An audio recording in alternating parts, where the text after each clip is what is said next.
लालची मिठाई वाले की कहानी। दिनपुर गांव में सोहन नाम का हलवाई रहता था।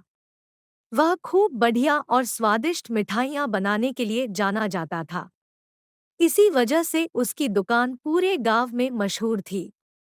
पूरा गांव उसी की दुकान से मिठाई खरीदता था। वह और उसकी पत्नी मिलकर शुद्ध देसी घी में मिठाई बनाते थे। इससे मिठाइयाँ काफी अच्छी और स्वादिष्ट बनती थी। हर रोज शाम होते होते उसकी सारी मिठाइयाँ बिक जाती थी और वह अच्छा मुनाफा भी कमा लेता था। मिठाइयों से जैसे ही आमदनी बढ़ने लगी, सोहन के मन में और पैसा कमाने का लालच आने लग गया। अपने इसी लालच के चलते उसे एक तरकीब सूझी। वह शहर गया और वहां से एक दो चुंबक के टुकड़े लेकर आ गया। उस टुकड़े को उसने अपने तराजू के नीचे लगा दिया। इसके बाद एक नया ग्राहक आया जिसने सोहन के पास से 1 किलो जलेबी खरीदी। इस बार तराजू में चुंबक लगाने की वजह से सोहन को अधिक मुनाफा हुआ। उसने अपनी इस तरकीब के बारे में अपनी पत्नी को भी बताया, लेकिन उसकी पत्नी को सोहन की यह चालाकी अच्छी नहीं लगी। उसने सोहन को समझाया कि उसे अपने ग्राहकों के साथ इस तरह की धोखेबाजी नहीं करनी चाहिए, लेकिन सोहन ने अपनी पत्नी की बात बिल्कुल भी नहीं सुनी। हर रोज तराजू के नीचे चुंबक लगाकर अपने ग्राहकों को धोखा देने लगा। इससे उसका मुनाफा बढ़कर कई गुना अधिक हो गया। इससे सोहन को काफी खुशी हुई। एक दिन सोहन की दुकान पर रवि नाम का एक नया लड़का आया। उसने सोहन से 2 किलो जलेबी खरीदी। सोहन ने इसे भी चुंबक लगे तराजू से तोलकर जलेबी दे दी। रवि ने जैसे ही जलेबी उठाई, उसे लगा कि जलेबी का वजन 2 किलो से कम है।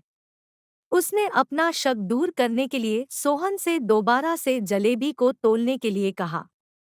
रवि की बात सुनकर सोहन चिढ़ गया। उसने कहा, मेरे पास इतना फालतू समय नहीं है कि मैं बार बार तुम्हारी जलेबी ही तोलता रहूं। इतना कहकर उसने रवि को वहां से जाने के लिए कह दिया। सोहन मिठाई वाले की बात सुनने के बाद रवि जलेबी लेकर वहां से चला गया। वह एक दूसरी दुकान पर गया और वहां बैठे मिठाई वाले से अपनी जलेबी तोलने के लिए कहा। जब दूसरे दुकानदार ने जलेबी तोली तो जलेबी सिर्फ 1.5 किलो ही निकली। अब उसका शक यकीन में बदल गया था। उसे पता चल गया कि सोहन मिठाई वाले के तराजू में कुछ गड़बड़ है। अब उसने तराजू की गड़बड़ को सबके सामने लाने के लिए खुद एक तराजू खरीद लिया और उसे ले जाकर सोहन मिठाई वाले के दुकान के पास ही रख दिया। फिर रवि अपने सभी गांव के लोगों को वहां पर इकट्ठा करने में लग गया। जैसे ही लोगों की थोड़ी भीड़ बढ़ने लगी, तो उसने गांव के लोगों को कहा कि आज मैं आप सभी लोगों को एक जादू दिखाऊंगा।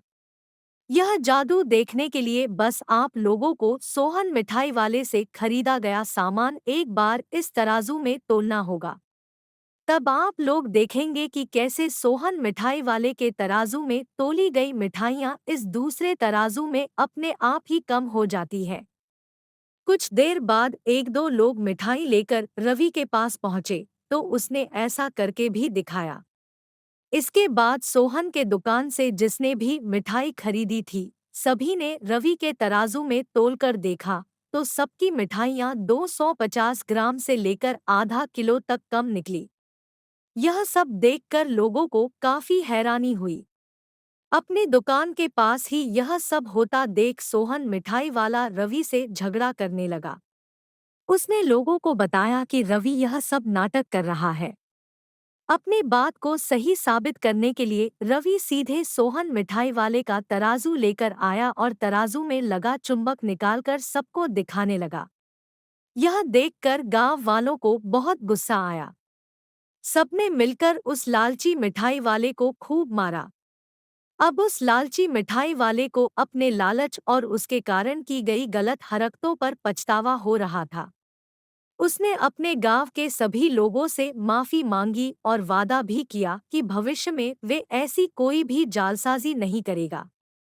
सोहन की इस धोखेबाजी से पूरा गांव नाराज था, इसलिए लोगों ने उसकी दुकान में जाना काफी कम कर दिया। इधर सोहन के पास पछताने के अलावा कुछ और नहीं बचा, क्योंकि वो पूरे गांव वालों का भरोसा खो चुका था।